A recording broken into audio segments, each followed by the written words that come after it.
Présidentielle du 12 octobre 2025 au Cameroun. Le RDPC en ordre de bataille pour mobiliser les finances pour une campagne réussie et une victoire écrasante et sans bavure. Au lendemain du lancement officiel de la campagne, à l'élection présidentielle au Cameroun, le RDPC, déjà bien préparé, a réactivé ses organes régionaux et départementaux pour affiner ses stratégies et collecter les finances qui conduiront l'implémentation de celles-ci. Dans cette optique, les militants et sympathisants départementaux du RDPC issus de toutes les couches sociales se sont réunis le dimanche 28 septembre à la maison du parti RDPC à Tchang. Sénateurs, députés, conseillers municipaux et régionaux, ministres, chargés de mission à la présidence, alliés, opérateurs économiques, citoyens, élites et militants venus de tous bords ont répondu présents.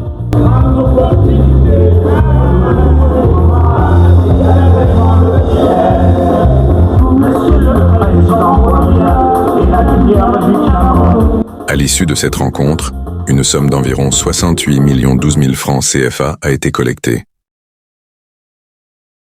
Le président de la commission départementale de campagne du RDPC pour la MENOA, le professeur Anoukaa, a instruit une utilisation responsable et transparente de ces fonds, exprimant sa grande satisfaction.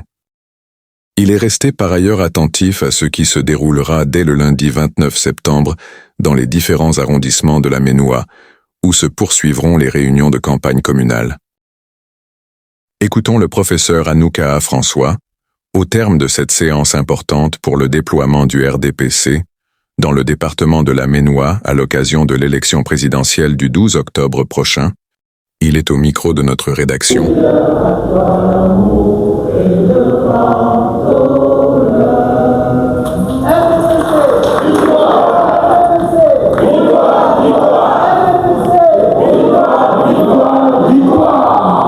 La première chose, c'est la collecte, puisqu'en réalité, il s'agissait d'une réunion de levée de fonds. Et au niveau de la commission départementale, qui est un organe de coordination, nous avons tenu, celle-ci était la deuxième réunion. La première avait eu lieu à Yaoundé. Nous avons rassemblé à Yaoundé une somme de 47 millions et poussière.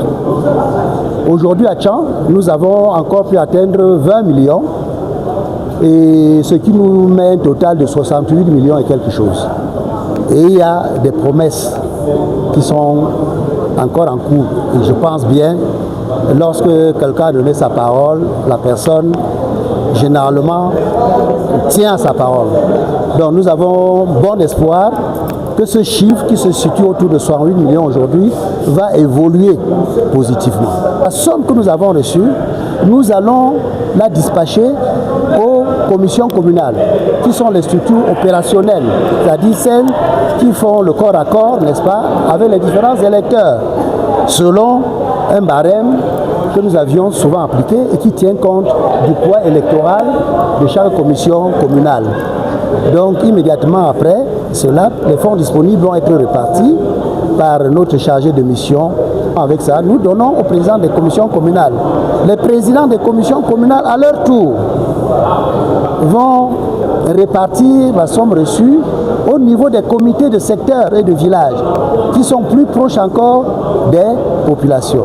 L'idée étant ici que chaque bureau de vote soit sérieux, que nous puissions à peu près savoir combien de votants il y a dans tel bureau, combien de personnes, si possible même nommément, car il s'agit de faire une campagne de proximité, joindre ceux-là qui doivent voter dans un bureau précis et autres.